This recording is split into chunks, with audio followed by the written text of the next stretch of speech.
اللہ کو پانے کا راستہ کیا ہے؟ محمد الرسول اللہ صلی اللہ تعالی علیہ وسلم۔ لقد کان لکم فی رسول اللہ اسوۃ حسنہ لمن کان یرجو اللہ والیوم الآخر وذکر اللہ کثیرا۔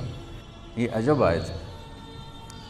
اس کا ترجمہ تو عام طور پہ کرتے ہیں کہ تمہارے لیے میرے نبی کی زندگی بہترین نمونہ ہے، یہ بھی ٹھیک ہے، لیکن اسوہ ہے اساس سے، تو اس سے ایک لفظ اسوہ بنتا ہے جس میں نمونے کا مطلب بھی ہے، اور جب اس کی اصل میں جاتے ہیں اسا، تو اسا کا مطلب ہے غم کی تسلی، غم کی تسلی۔ آج پوری دنیا جو دکھوں میں اور غموں میں ہے، تو میرا اللہ پیغام دے رہا ہے میرے نبی کی زندگی اختیار کرو، اللہ تمہارے سارے غم دور کر دے گا۔ پیسہ آنے سے دور نہیں ہوتے، بہت بڑا تم فرید صاحب کی طرح وی سی بن جاؤ، اس سے دکھ درد دور نہیں ہوتے۔ یہ اللہ کے رسول کے در پر جھکنے سے کیا خوبصورت ہے۔ لقد بات ہے ہی ہے اور ہے ہی نہیں، لقد کان لکم، اور اللہ تعالیٰ کہہ رہا ہے یہ صرف تمہارے لیے میں کہہ رہا ہوں، اسپیشل تمہیں کہہ رہا ہوں کہ میرے نبی کی زندگی اپناؤ، تمہارے غموں کی تسلی، لفظ اسوہ، تمہارے غموں کی تسلی، تمہارے دکھ درد دور ہوں، کیونکہ جب تم میرے نبی کے طریقے پر آؤ گے میں تم سے پیار کروں گا، اور جب میں تم سے پیار کروں گا تو تمہارے راستے کھولوں گا۔ حسنۃ، حسنۃ، انسان خوبصورتی کو پسند کرتا ہے، حسن پرست ہے اور خوبصورتی کی طرف کھنچتا ہے۔ معصوم بچے کو بھی مسکرا کے دیکھو تو وہ بھی مسکراتا ہے، آنکھیں دکھاؤ تو وہ روتا ہے۔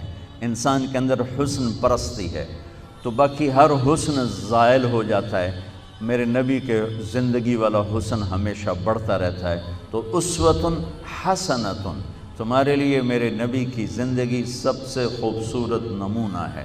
اس لیے اللہ نے اپنے حبیب کو بنایا بھی خوبصورت۔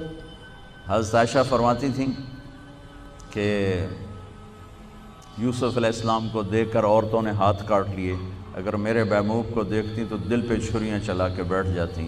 اللہ نے آپ کو اتنا حسین بنایا تھا۔ اللہ تک پہنچنے کا ذریعہ ہے جناب رسول اللہ صلی اللہ تعالی علیہ وسلم، اور اللہ تک جانے کا راستہ ہی کوئی نہیں۔ لو استفتحونی کل باب وجاؤنی من کل طریق لا افتح علیہم الا ان یکونوا وراءک۔ اللہ تعالیٰ نے فرمایا میرے نبی آپ اعلان کریں، یہ حدیث قدسی ہے کہ آپ کے بعد اب مجھ تک آنے کا ہر راستہ بند ہے، ہر دروازہ بند ہے، کوئی آپ کے رب کے پاس نہیں پہنچ سکتا جب تک آپ کے پیچھے نہ آئے۔ اور اللہ کو راضی کرنے پر ہی ہماری زندگی کی تکمیل اور کامیابی ہے۔ اگر اللہ کو کھو دیا تو سب کچھ کھو دیا۔ یا ابن آدم اطلبنی تجدنی، میرے بندے جو مرضی کام کرنا ہے کر، پر میری طلب میں رہ، میری تلاش میں رہ۔ فإن وجدتنی وجدت کل شیء، اگر تو نے مجھے پا لیا تو نے سب کچھ پا لیا۔ وإن فتنی فاتک کل شیء، اگر تو نے مجھے کھو دیا تو تم نے سب کچھ کھو دیا۔ وأنا خیر لک من کل شیء، اور میں تیرے لیے ہر چیز سے بہتر ہوں۔ ورضوان من اللہ اکبر، اور اللہ کا راضی ہو جانا سب سے بڑی دولت۔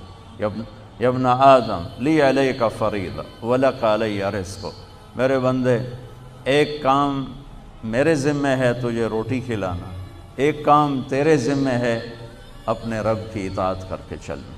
یہ اللہ کو پا لینا ہماری معراج ہے، ہماری کامیابی ہے، ہمارا آنے کا مقصد پورا ہو گیا۔